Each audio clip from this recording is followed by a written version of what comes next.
E se eu te dissesse que a maior mentira financeira que você já acreditou na vida não veio de um banco, não veio de um vendedor, não veio de uma propaganda na televisão, veio de dentro de uma igreja?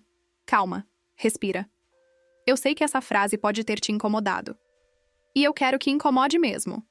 Porque o que a gente vai conversar hoje é um dos assuntos mais importantes e mais evitados quando se fala de dinheiro e fé no Brasil. Existe uma diferença gigantesca entre o que a Bíblia ensina sobre prosperidade e o que te venderam como prosperidade usando o nome de Deus. E confundir essas duas coisas pode ter custado a você, ou a alguém que você ama, anos de decisões financeiras erradas, dívidas que pareciam passos de fé, compras que pareciam bênçãos conquistadas, doações que pareciam sementes, mas que na verdade eram apostas emocionais disfarçadas de espiritualidade. E aqui está o detalhe que quase ninguém percebe. Essa confusão não afeta só quem frequenta igrejas neopentecostais. Ela se infiltrou na cultura brasileira de um jeito tão profundo que até pessoas que nunca pisaram numa igreja assim pensam dessa forma. Deus vai prover. Isso é para a glória de Deus. Se Deus quer, vai acontecer. Frases bonitas, mas que, quando usadas como estratégia financeira, podem destruir o seu patrimônio. Nesse vídeo, eu vou te mostrar a diferença real entre a teologia da prosperidade e a prosperidade bíblica. Não para atacar ninguém, não para julgar a fé de ninguém, mas para te dar clareza, para que você consiga olhar para suas próprias decisões financeiras e perceber: será que eu estou construindo patrimônio com sabedoria? Ou será que eu estou repetindo um padrão que alguém me ensinou e eu nunca questionei? A gente vai olhar para dois textos bíblicos poderosos, um alerta de Paulo e uma promessa que poucos entendem de verdade. Vai conhecer histórias reais de pessoas que viveram os dois lados dessa moeda. E no final, você vai sair com um plano prático para alinhar a sua fé com a sua vida financeira de verdade. Se você quer aprender mais sobre finanças com profundidade e sabedoria, se inscreva no canal e ative o sino. Esse é um conteúdo que pode mudar a forma como você pensa sobre dinheiro para sempre. Vamos lá! Antes de entrar no conteúdo em si, eu preciso te situar, porque esse assunto não surgiu do nada. Ele tem raiz, tem história, e entender de onde veio é fundamental para entender por que tanta gente caiu nessa armadilha. A teologia da prosperidade, como a gente conhece hoje, nasceu nos Estados Unidos, lá pelos anos 1950 e 1960. Pregadores como Oral Roberts e Kenneth Hagin começaram a ensinar uma ideia simples e muito sedutora. Se você tem fé suficiente, Deus vai te recompensar financeiramente. Se você é pobre, é porque falta fé. Se você doa, vai receber de volta multiplicado. A pobreza, nessa visão, é quase um pecado. Essa ideia cruzou o oceano e chegou ao Brasil nas décadas de 1970 e 1980. E aqui, num país com desigualdade brutal, milhões de pessoas sem acesso à educação financeira e uma cultura profundamente religiosa, essa mensagem encontrou terreno fértil. Mas aqui está o problema que ninguém te conta. Essa teologia não se apresentou como uma novidade. Ela se vestiu de Bíblia. Usou versículos reais. Citou personagens bíblicos reais. E por isso ficou tão difícil para a maioria das pessoas separar o que é bíblico de verdade do que é distorção. Olha esses números para você ter dimensão do que estamos falando. Pesquisas indicam que o Brasil tem hoje mais de 60 milhões de evangélicos. Uma parcela significativa dessas pessoas foi ensinada, direta ou indiretamente, que fé e prosperidade financeira andam juntas de forma automática. Que doar é investir. Que determinar é planejar. Que tomar posse é o mesmo que construir. Agora pensa comigo. Se uma pessoa que ganha R$2.000 por mês é ensinada a acreditar que dar R$500 em oferta é plantar uma semente que vai trazer retorno financeiro, o que acontece quando o retorno não vem? Ela não questiona a teologia. Ela questiona a própria fé. E é exatamente aí que o dano se torna duplo, financeiro e espiritual. Mas eu preciso ser justo aqui. Nem tudo que veio desse movimento é mentira. Existe sim um princípio bíblico de generosidade e de confiança em Deus. Existe sim uma relação entre diligência e prosperidade nas Escrituras. O problema não é a fé. O problema é quando a fé substitui o planejamento. Quando a esperança substitui a estratégia. Quando a emoção espiritual substitui a matemática. E foi exatamente isso que aconteceu na vida de milhões de brasileiros. Pessoas que nunca aprenderam a fazer um orçamento, que nunca ouviram falar em reserva de emergência, que nunca entenderam o que é juro composto, mas que ouviram centenas de pregações sobre prosperidade, conquista e vitória financeira. O resultado? Um país onde a inadimplência bate recordes, onde o endividamento das famílias já passou de 78% da renda, e onde milhões de pessoas vivem num ciclo de esperança e frustração financeira que elas nem sabem que tem nome. E o mais triste, muitas dessas pessoas se sentem culpadas. Porque se a promessa era de que a fé traria prosperidade, e a prosperidade não veio, então a culpa deve ser delas, certo? Errado. E é isso que a gente vai desconstruir agora. Para a gente desconstruir essa mentalidade, primeiro a gente precisa entender o que ela diz de verdade. Porque não é tão simples quanto pastores pedindo dinheiro. É mais sofisticado que isso. A teologia da prosperidade se baseia em 3 pilares principais. Primeiro, a ideia de que Deus quer que todo cristão seja rico, não confortável, rico, e que a pobreza é um sinal de falta de fé ou de pecado na vida da pessoa. Se você é pobre, é porque algo está errado entre você e Deus. Segundo, o princípio da semeadura e colheita distorcido.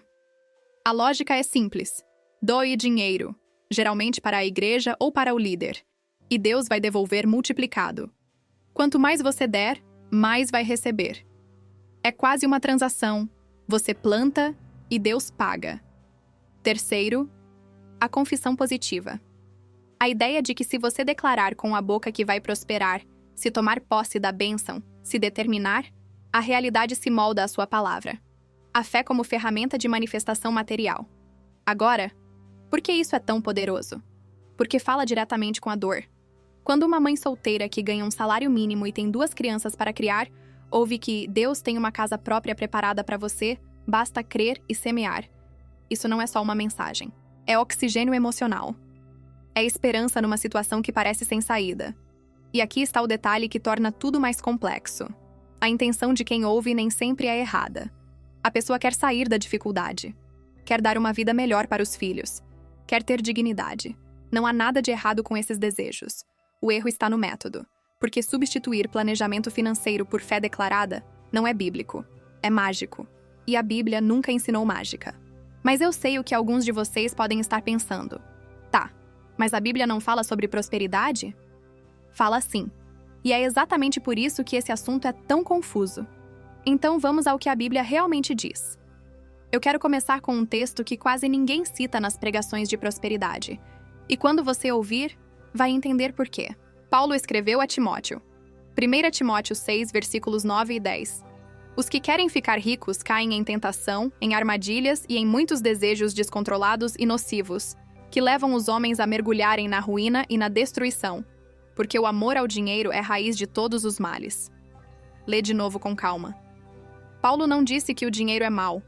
Ele disse que o amor ao dinheiro, a obsessão, a ganância, o desejo de ficar rico a qualquer custo, é a raiz de todos os males. E aqui está a chave que muda tudo. Quando uma teologia te ensina que o objetivo da sua fé é ficar rico, ela está te colocando exatamente na posição que Paulo alerta como perigosa. Ela está transformando riqueza em meta espiritual. E Paulo diz com todas as letras, esse caminho leva à ruína. Agora olha o contraste. Deuteronômio 8:18 diz, lembre-se do Senhor, o seu Deus, pois é Ele que lhe dá a capacidade de produzir riqueza. Percebe a diferença? Deus não promete te dar riqueza. Ele te dá capacidade, habilidade, sabedoria, força para trabalhar e produzir. Mas a construção é sua responsabilidade. É como se Deus te entregasse as ferramentas e o terreno. Mas a casa, você precisa construir. Tijolo por tijolo. Com planejamento, com disciplina, com sabedoria. E isso muda completamente o jogo. Na teologia da prosperidade, você é passivo. Você doa, crê e espera. Na prosperidade bíblica, você é ativo. Você recebe a capacidade, estuda, trabalha com diligência, administra com sabedoria e constrói ao longo do tempo. Provérbios está cheio disso. A mão diligente enriquece. Provérbios 10:4. Os planos bem elaborados levam à fartura.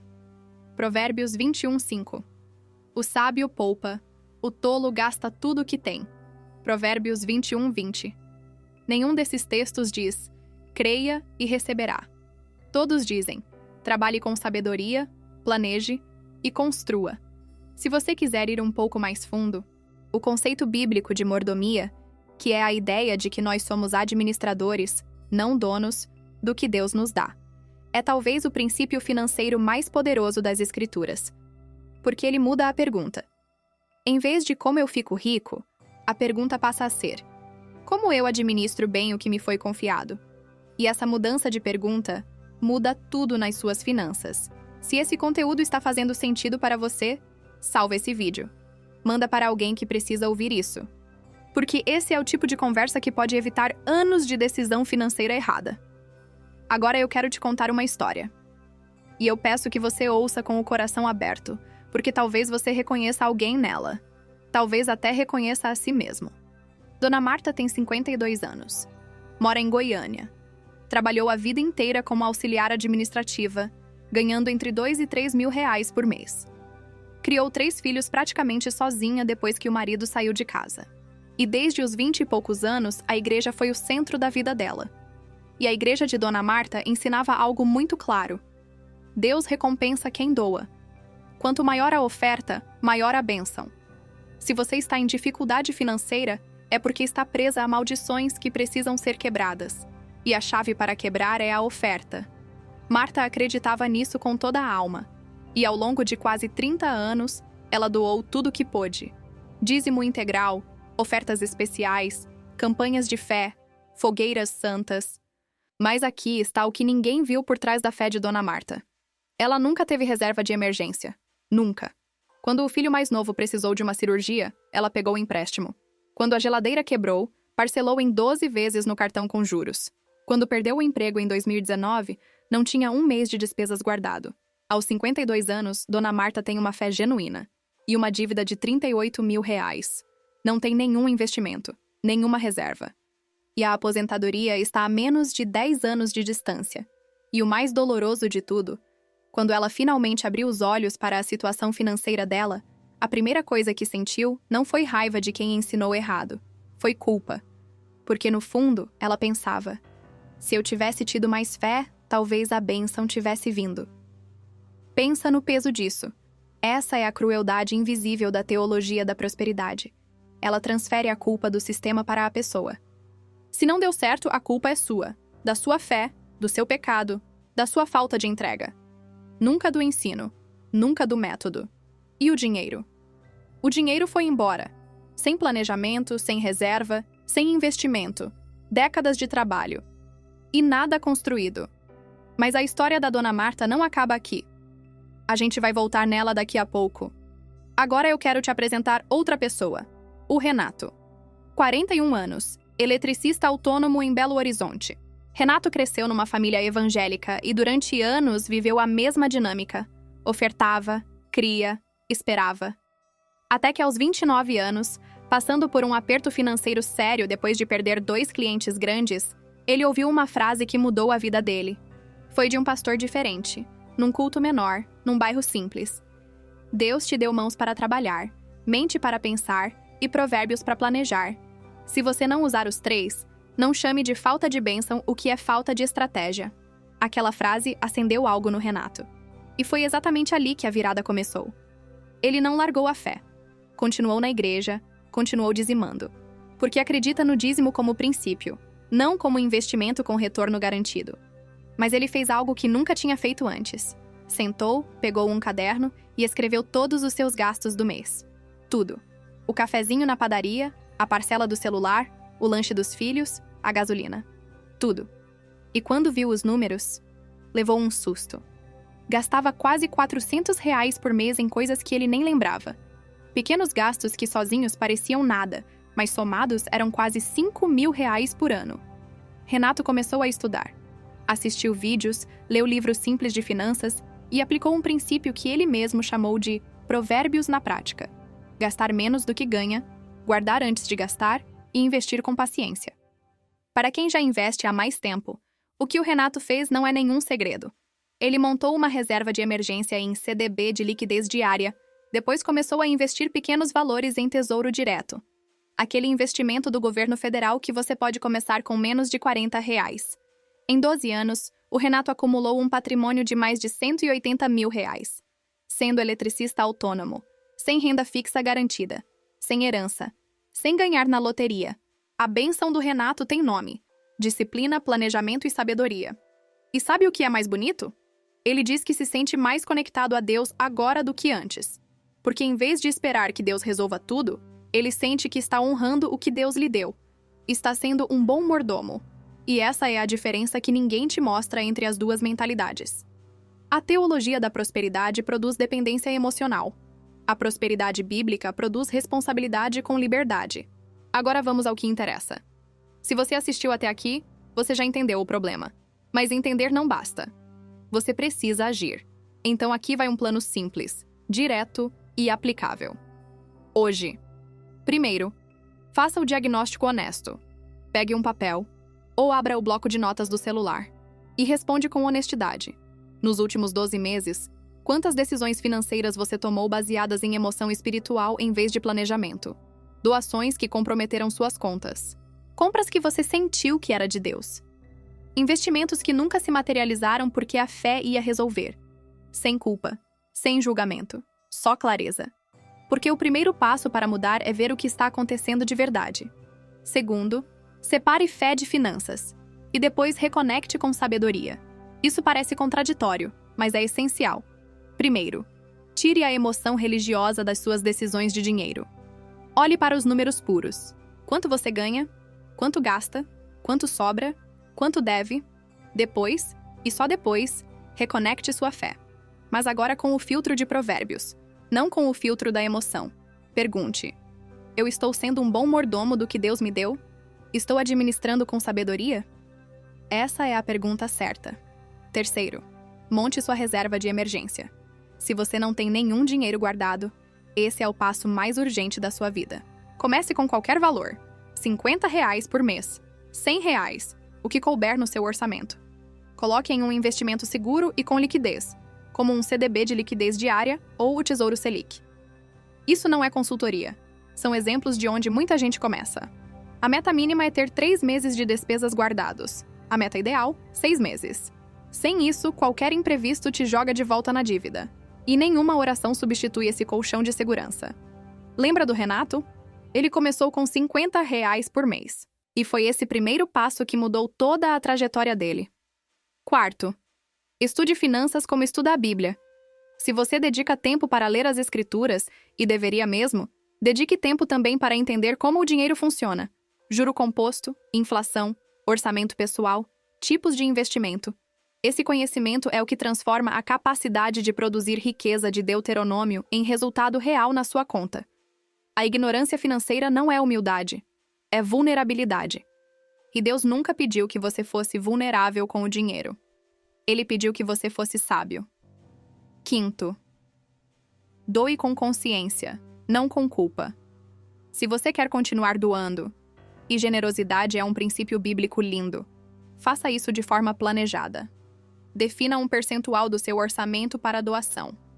Doe com alegria, não com medo. E nunca, nunca doe o que vai fazer falta para o básico da sua família. A Bíblia diz que quem não cuida dos seus é pior que o incrédulo. 1 Timóteo 5:8. O cuidado com os seus vem primeiro. Vamos recapitular o que a gente viu hoje, porque foi muita coisa. E tudo importante. A teologia da prosperidade te ensina que fé produz riqueza automaticamente. A prosperidade bíblica te ensina que Deus te dá capacidade, e a construção é sua, com sabedoria, disciplina e planejamento. A teologia da prosperidade te faz passivo. Doe, creia, espere. A prosperidade bíblica te faz ativo. Trabalhe com diligência, administre com sabedoria, poupe com consistência. A teologia da prosperidade transfere a culpa para você quando não funciona. A prosperidade bíblica te dá responsabilidade e, junto com ela, liberdade. Lembra da Dona Marta? Ela está se reconstruindo. Aos 52 anos, com a ajuda de uma amiga que entende de finanças, ela montou um orçamento pela primeira vez na vida, renegociou as dívidas, começou a guardar R$ 150 por mês. Pouco? Talvez. Mas é o começo. E ela diz que, pela primeira vez, sente que está no controle, sem perder a fé.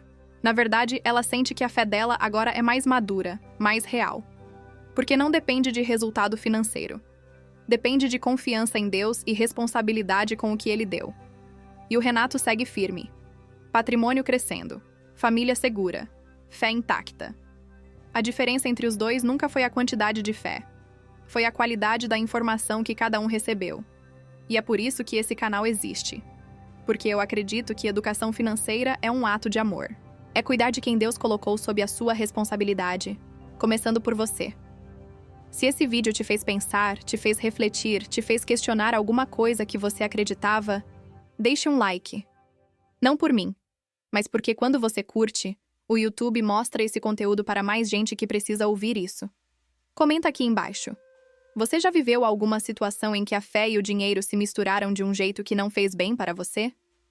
Eu quero ler sua história. E eu leio todos os comentários. Se inscreve no canal e ativa o sino, porque toda semana tem conteúdo novo sobre finanças com profundidade e sabedoria bíblica. E se você quer continuar essa conversa, assiste o vídeo que está aparecendo aqui na tela, sobre como construir uma reserva de emergência do zero, mesmo ganhando pouco. Vai complementar muito o que a gente falou hoje. Eu te deixo com uma última reflexão, de Provérbios 4:7. A sabedoria é a coisa principal. Adquire a sabedoria. Sim, com tudo o que possuis, adquire o entendimento. Não riqueza, sabedoria. O resto é consequência. Até o próximo.